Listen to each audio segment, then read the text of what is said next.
ಇರುವುದನ್ನೆಲ್ಲ ನನಗೆ ಕೊಟ್ಟು ಬಿಡು, ಇಲ್ಲವೆಂದರೆ ನೀನು ಪ್ರಾಣವನ್ನು ಕಳೆದುಕೊಳ್ಳುತ್ತೀಯ.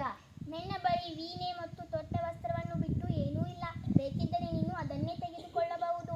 ಆದರೆ ನೀನು ಇಂತಹ ಕ್ರೂರ ಕರ್ಮವನ್ನು ಮಾಡಿ ಭಯಂಕರವಾದ ಪಾಪವನ್ನು ಏಕೆ ಮಾಡುತ್ತಿರುವೆ? ಪಾಪ? ಸ್ವಾಮಿ, ಪಾಪ ಎಂದರೇನು? ನನ್ನ ಪರಿವಾರದವರನ್ನು ನಾನು ಇದರಿಂದಲೇ ಸಾಕುತ್ತಿದ್ದೇನೆ. ನನ್ನ ಜೀವನಕ್ಕೆ ಇದೇ ಸಾಧನೆಯಾಗಿದೆ. ನಾರಾಯಣ ನಾರಾಯಣ. ನೀನು ಮೊದಲು ಮನೆಗೆ ಹೋಗಿ ನಿಮ್ಮ ಪರಿವಾರದವರು ನಿನ್ನಿಂದ ಕೇವಲ ಸಾಕಲ್ಪಡಲು ಮಾತ್ರ ಅಧಿಕಾರಿಗಳಾಗಿರುವರೋ ಅಥವಾ ನಿನ್ನ ಪಾಪಗಳಲ್ಲಿಯೂ ಭಾಗವಾಗಿರುವರೋ ಎಂದು ಕೇಳಿ ಬಾ. ನೀನು ಮರಳಿ ಬರುವವರೆಗೂ ನಾನು ಇಲ್ಲೇ ಇರುತ್ತೇನೆ. ನನ್ನ ಮೇಲೆ ನಂಬಿಕೆ ಇಲ್ಲದಿದ್ದರೆ ಒಂದು ಮರಕ್ಕೆ ಕಟ್ಟಿ ಹಾಕು.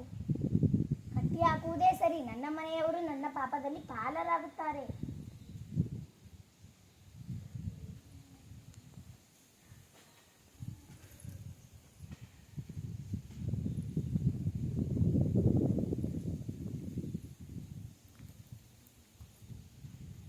ನಾನು ಒಂದು ಪ್ರಶ್ನೆ ಕೇಳುತ್ತೇನೆ, ನೀವೆಲ್ಲರೂ ಸರಿಯಾದ ಉತ್ತರ ಕೊಡುತ್ತೀರಿ ಅಲ್ಲವೇ?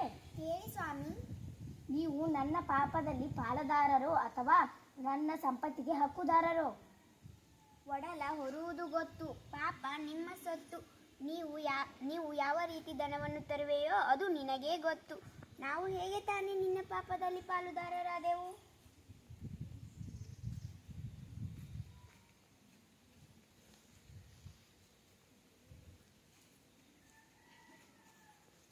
ನಾರಾಯಣ ನಾರಾಯಣ. ಏನು ಹೇಳಿದರು ನಿನ್ನ ಹೆಂಡತಿ ಮಕ್ಕಳು? ಅವರು ನನ್ನ ಪಾಪದಲ್ಲಿ ಪಾಲುದಾರರು ಅಲ್ಲವಂತೆ, ನನ್ನ ಸಂಪತ್ತಿಗೆ ಹಕ್ಕುದಾರರಂತೆ. ನೋಡೋಣ, ಒಂದು ಬಾರಿ ರಾಮನಾಮ ಹೇಳು. ರ ರ ರ ನೋಡು, ನೀನು ಮಾಡಿರುವ ಪಾಪದಿಂದಲೇ ನಿನಗೆ ರಾಮನಾಮ ಹೇಳಲು ಬರುತ್ತಿಲ್ಲ.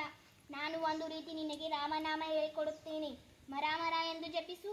ಮ ರ ಮ ರ. ಇದನ್ನು ಹೇಳಲು ಬರುತ್ತಿಲ್ಲ.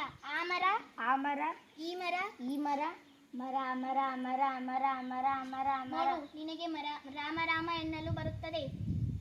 ನಿನ್ನ ಕಾರ್ಯದಿಂದ ಲೋಕ ಉದ್ಧರಿಸು. ಖಂಡಿತವಾಗಿಯೂ ನಾರದರೆ. ನಾರಾಯಣ ಜೈ ನಾರಾಯಣ. ಶ್ರೀರಾಮ್.